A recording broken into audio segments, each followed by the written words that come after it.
Granite குவாரிகளில் நரபலி கொடுக்கப்பட்டதாக வந்த புகார் தொடர்பாக விசாரணை நடத்த ஐஏஎஸ் அதிகாரி சகாயம் தலைமையிலான குழுவுக்கு அனைத்து அதிகாரமும் இருப்பதாக மூத்த வழக்கறிஞர் தமிழ்மணி கருத்து தெரிவித்துள்ளார்.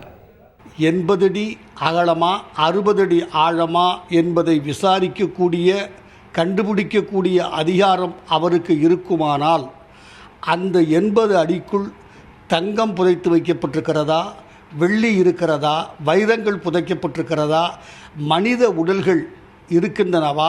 அப்படி இருக்குமானால் அந்த மனித உடல்கள் இயற்கையாக புதைக்கப்பட்டதா, செயற்கையாக வேறு வேண்டுதல் காரணமாக ஏதாவது நன்மை கிடைக்கும் என்பதற்காக அவர்கள் உயிரோடு புதைக்கப்பட்டார்களா, கொலை செய்து புதைக்கப்பட்டார்களா என்பதை பற்றிய இன்சிடென்டல் அது தொடர்பான எல்லாவற்றையும் கண்டுபிடிப்பது அவருடைய கடமை, அவருடைய உரிமை.